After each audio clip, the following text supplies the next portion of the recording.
Hey, all you Golden Eagles, you're listening to Southern Miss Today on Southern Miss Radio. I'm your Tuesday, Thursday show host, Skylar Angus Barker. We've got a great show coming up with some information about Nancy talking about the evolution of children's profiles at Natchez Children's Services, and Stephanie Perez Munoz reporting on Hispanic Heritage Month. And don't touch that dial because Sarah Myers will share some things that you don't want to miss. You're listening to Southern Miss Today on Southern Miss Radio. Sponsorship for Southern Miss Today comes from Mississippi Beverages. Mississippi Beverages provides water coolers, and coffee service throughout South Mississippi.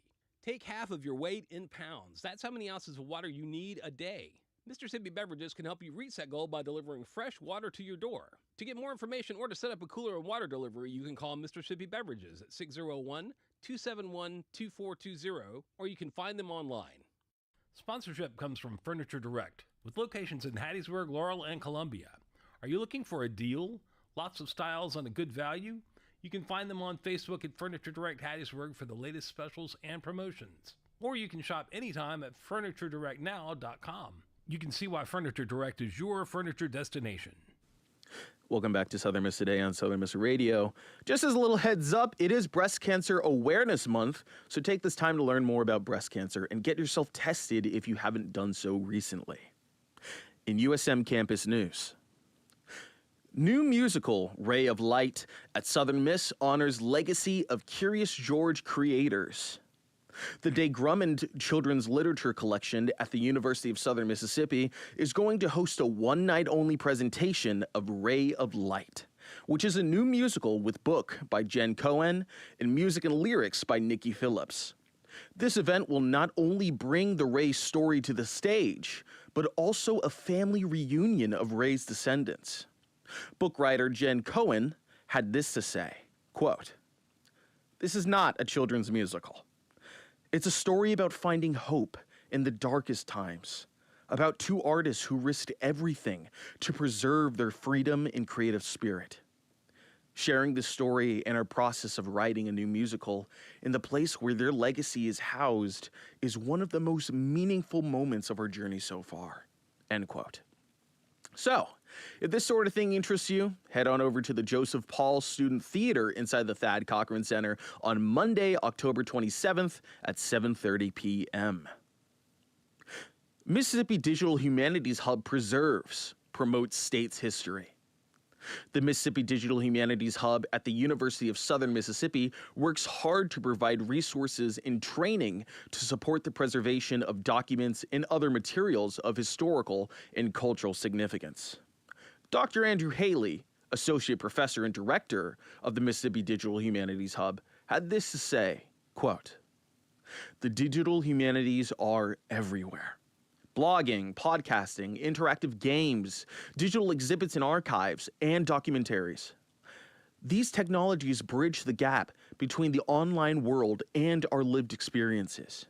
At the Hub, our focus is on how digital tools provide both experts and the public new ways to preserve, study, and interpret information in ways that would be difficult, if not impossible, without the use of computers." End quote. In Hattiesburg News, Laurel School District suspends tailgating, cancels homecoming street jam.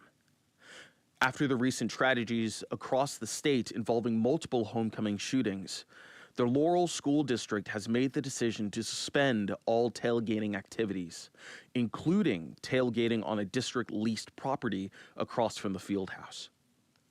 The annual homecoming street jam has also been canceled.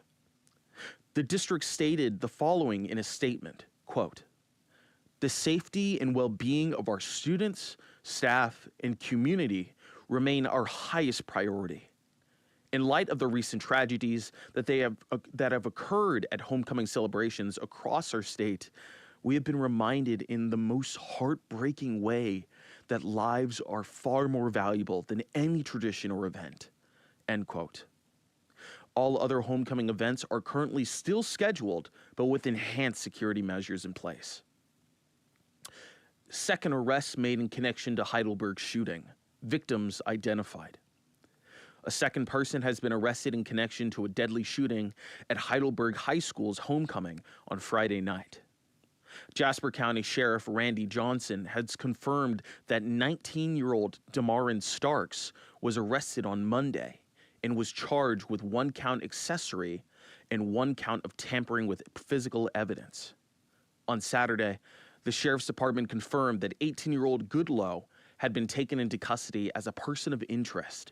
He was later charged with 2 counts of capital murder and 1 count of possession of a deadly weapon on educational property. May the victims rest in peace. In Mississippi news, Mississippi drivers warned as deer activity rises with fall weather.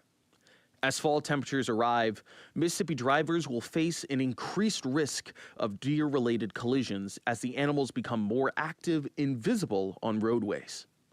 The Mississippi Department of Transportation is reminding drivers to take extra precaution and know that you should never veer for deer. If a deer runs in front of you, remain calm and brake firmly. Drivers should especially be aware during dawn and dusk hours as they are the most active around this time. In 2024, Mississippi recorded nearly 4,000 reported deer-related crashes, which is only a 9% decrease from the previous year. However, in 2025, our current year, over 2,300 deer-related crashes have been reported statewide. In national news, appeals court blocks Trump from deploying National Guard in Illinois. The court has ruled on Saturday to block the Trump administration from deploying the National Guard in Illinois.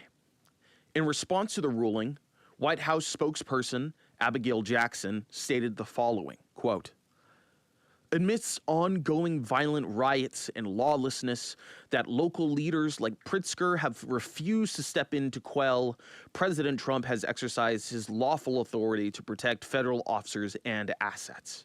President Trump will not turn a blind eye to the lawlessness plaguing American cities, and we expect to be vindicated by a higher court." End quote. This all comes as President Donald Trump has threatened to use the Insurrection Act, an 1807 law, to continue deploying military personnel in American cities. We'll be right back with sports and weather after a word from our sponsors. Sponsorship for Southern Miss Today comes from Mississippi Beverages. Mississippi Beverages provides water, water coolers, and coffee service throughout South Mississippi. Take half of your weight in pounds. That's how many ounces of water you need a day. Mississippi Beverages can help you reach that goal by delivering fresh water to your door. To get more information or to set up a cooler and water delivery, you can call Mississippi Beverages at 601-271-2420, or you can find them online. Regresando a la escuela, sí tenía miedo, porque yo tenía pensamientos que no sabía si iba a poder hacerlo. A los 47 años, Marco obtuvo su high school diploma. Nunca es muy tarde para obtenerlo. Nadie obtiene un diploma solo. Si estás pensando en obtener tu high school diploma, puedes recibir ayuda. Encuentra clases gratis para adultos cerca de ti en completatudiploma.org. Repito, completatudiploma.org. Presentado por la Dollar General Literacy Foundation y el Ad Council. Welcome back to Southern Miss Today on Southern Miss Radio. Now on for your sports. Volleyball defeats Louisiana. Our Southern Miss volleyball team extended its strong start in conference play with a 3-1 victory over Louisiana on Saturday afternoon at the Wellness Center. Our Golden Eagles have improved to 13-4 overall and 5-1 in Sunbelt action, hitting a .220 as a team while holding the Raging Cajuns at a .134 mark. Let's go Eagles. The Golden Eagles got their first road win off of Charles Huff era with a 38-35 win over Georgia Southern. The win helps the Golden Eagles stay atop of the Sun Belt Conference West Division, moving to 2-0 in conference play and 4-2 overall. Score more when you buy early with the Golden Advantage ticket package.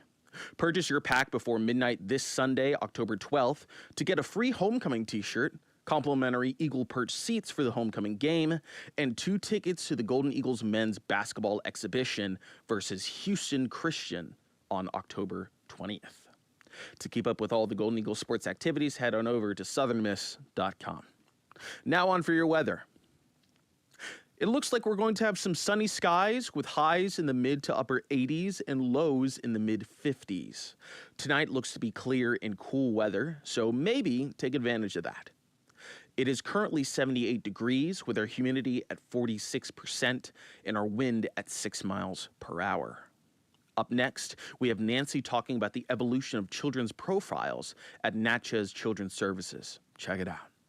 This is Mississippi Moments, produced by the Center for Oral History and Cultural Heritage at the University of Southern Mississippi, and supported by the Mississippi Humanities Council. I'm Bill Ellison. Natchez Children's Services was founded in 1816 as an asylum for Mississippi's orphans. Nancy Hungerford describes how the organization's name and mission have evolved over time. The home has changed through the years. It's had a number of different names. When I came to the children's home in 1983, the home was called the Natchez Protestant Home to distinguish it from the two Catholic homes in town.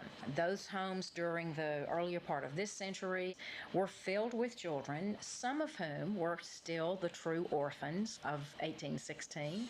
But many of them were beginning to need placement for more societal ills and what I call social orphans. So the profile of the child that we are serving today is in many ways very different. And yet the needs of those children, knowing where the next meal is coming from or who's going to take them to school tomorrow, those are the cares and concerns that weigh on the children that are placed with us here. They all, however, need a home.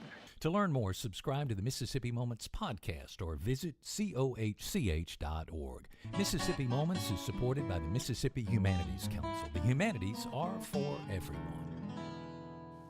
That was our Mississippi Moments. Just as a heads up, it seems that our wires got a little crossed. That update or that promotion is not available because it is for the 12th, so it did pass. So just as a heads up, don't come running to your keyboards or running to your phones to try to take this opportunity. It is over. Coming up, we've got a special guest that you don't want to miss.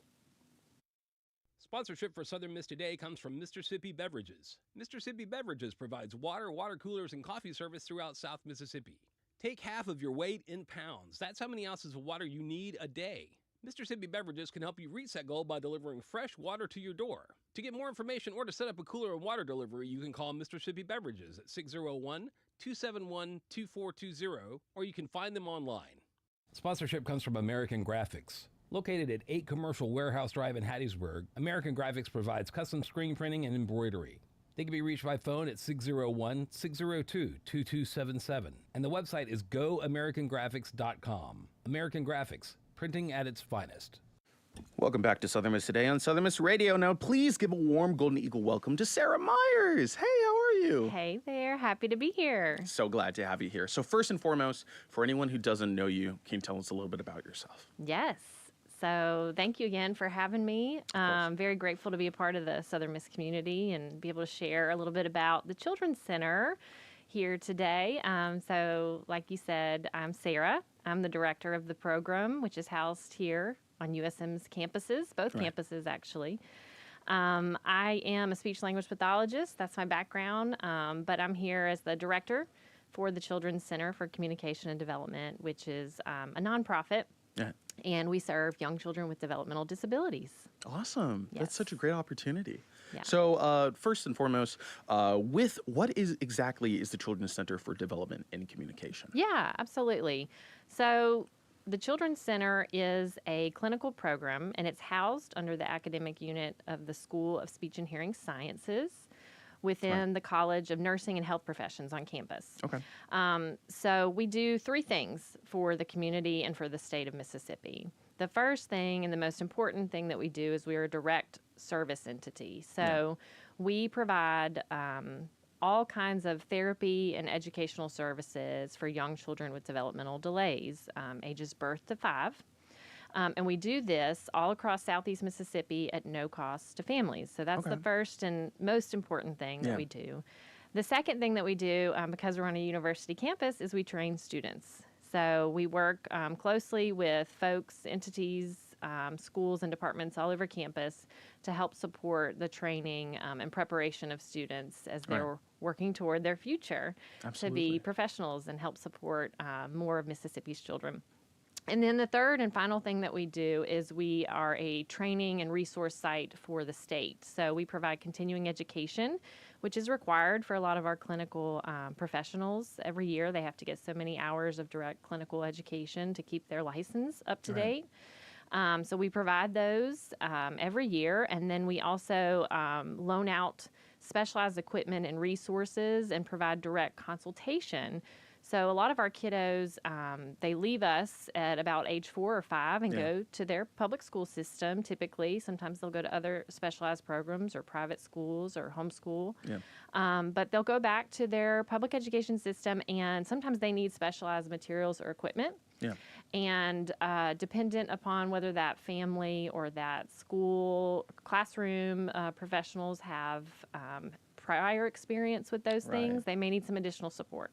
So we offer that at no cost to our school districts to kind of support our kids as they transition back into their classroom. So we really try to look at how can we here, you know, in our little corner of Mississippi or the world, make an impact. And we really try to meet children and families in our greater community where they are and meet their needs. That's absolutely amazing. You guys are acting like almost like a gateway or like some sort of like connection where you're able to like guide these upcoming students into education in a way that like they can like understand it, in a way that they're able to process it, in the way that they're able to really take it in.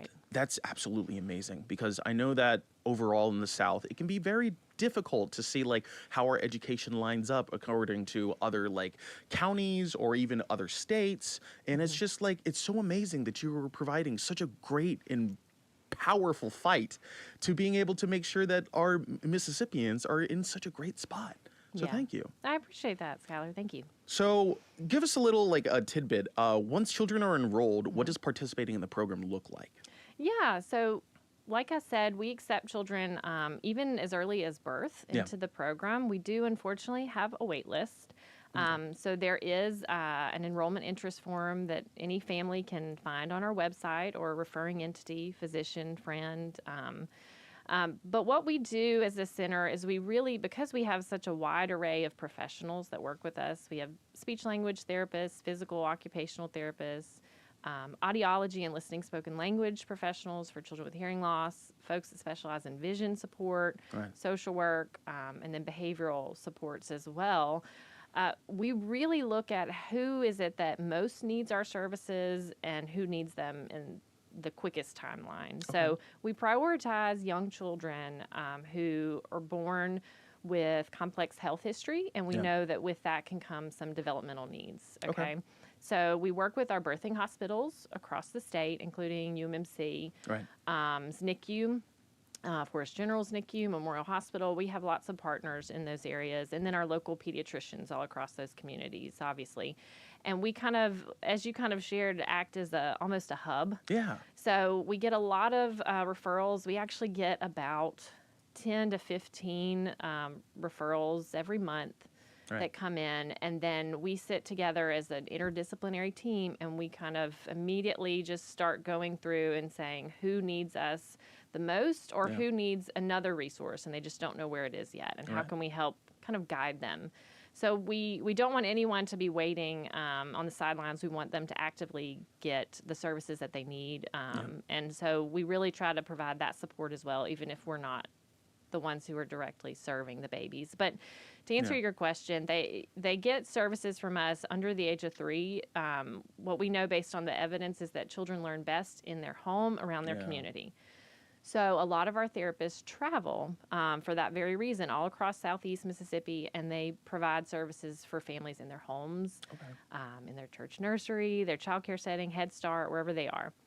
And then when they get closer to age 3, we know that children learn best from their peers. So if they're not doing well, maybe, or don't have access to an early child care setting that supports their needs, then they can come to our campus where we have small little classrooms, and they're led by our speech language pathologists and our instructors who really focus on that each individual child's needs, but they learn together in a group. Right. That's so wonderful. Yeah. So we were talking a little bit before this interview where you were originally like going in the path of journalism.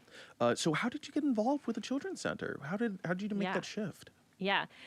So my background, I'm a diehard Southern Miss Yeah. to the top graduate and fan. My dad worked on campus, and he had a background in communication and journalism, radio, TV, film. So I thought that was very interesting.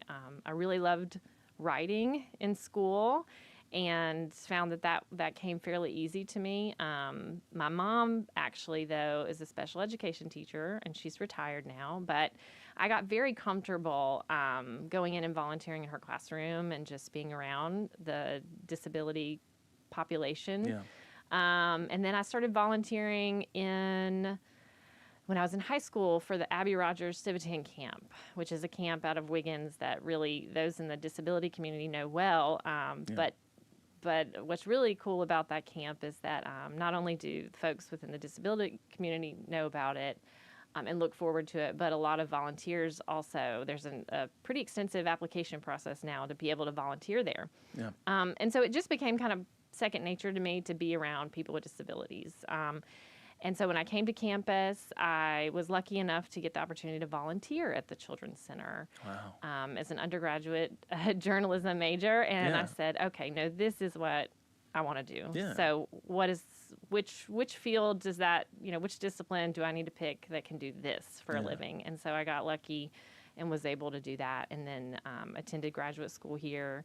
And now the rest is history. I'm a speech pathologist, and I like to tell folks whenever they tour, I said they just couldn't shake me. I'm still here. I love that. I love that. Thank you. So how does the Children's Center work with the university? Yeah, so we are an integral part of the university, particularly within our college and our school. We are codified in Mississippi law as a university-based program, and so we receive public funds to help be able to provide the services that we offer at no cost to families. So essentially, we're like an extension of the public health and public school system. Right. For children with disabilities. So us at the Children's Center and then our friends right next door to us at the DeBard School are both long-established programs that have really been on this campus and have been supported through the university for many decades now. And we've both grown, and we've had needs that we've had to continuously kind of pivot to be able to meet. But yeah, as far as our connection within the university, we're just grateful that we get to be a part of this learning environment, and we get to help support future generations. It really helps make a bigger impact, right? When you have the opportunity to partner and you get kind of the energy. I love being on campus and kind of the cadence of the fall and football season and the differences in working, outside of campus versus inside. But we're grateful that we get to support students in their learning journey, but then also benefit from our university's leadership and faculty that have really innovative and creative ways to solve really complex problems. We like to be a part of that. Right. Well, I love that. So if students would like to support the program, how can they directly get involved? Yeah, so the main ways that they can really help us, honestly, is to share, like, and follow us on all of our social media channels. The more that they kind of share and follow and see what we're doing, then the more that those that maybe they know and their family or friends that need support, know where to turn. And so for Instagram, to follow us, our channel, our handle is USM Children's Center, CTR. Children's Center, and I'm sure you'll put this in the show notes as well. Facebook, it's the Children's Center USM. But additionally, we do have a specific event coming up in the spring that we're excited about. We're getting to, once again, benefit as an agency with the Hattiesburg Half Marathon. And the reason I want to share that today that students can get involved in is there's a timeline to get a cheaper registration fee if you're a runner. And you're interested in supporting local charities right here in our community in Hattiesburg. We're one of those charities that you can choose to support, and we would love to have you. So that is HattiesburgHalfMarathon.com. So it's Hburg. Hattiesburg.com. Okay. Yes. That's awesome. So I think they have 48 hours to sign up under the current registration fee. Okay. But it would really help us, and we just appreciate, again, the opportunity. Yeah, absolutely. I mean, I already know that like a lot of students, like whenever they hear this, are already wanting to like jump on this opportunity and potentially go down a similar path that you went down. Yeah. Being able to like, because we were talking about this together earlier, where like you don't really know what your dream job is. You don't. You just it kind of just comes onto you. It kind of just like happens, and like you never can like fully prepare for it. But once it's here, you are so ready for it and you love it, and it's the best thing that's ever happened to you. But it's absolutely amazing. So I know that we're running out of time, but I did want to ask this quick question. If listeners have a child they believe would benefit from support, where can they find more information? Yes, great question. So you can find our website at usm.edu/Children's Center. Yeah. For more information, there is an enrollment tab that they can click, and that goes directly to our questionnaire that will go right to us to get information about your child's needs, and you'll get a phone call from one of our providers within a couple days. Okay. Also, if they have additional questions, they can always just email childrens.center@usm.edu, and we'll be happy to direct them. Awesome. Well, is there anything else that you want to add about the Children's Center? Anything that we haven't covered already, or any wise words of advice you would like to give our listeners? Ooh, that's dangerous. Wise words of advice. I think just pay attention to, your community's needs. We all have different abilities, different strengths, different resources, and that includes children with disabilities and their families. And so I think just helping folks get connected to support when they need it is really one thing that Mississippi does well, and we're proud to be here and support our state in this area. Right. Thank you. Well, thank you so much, Sarah Myers, for coming on today and providing a voice for our Eagles. Coming up, we've got Stephanie Perez Munoz reporting on Hispanic Heritage Month. Check it out.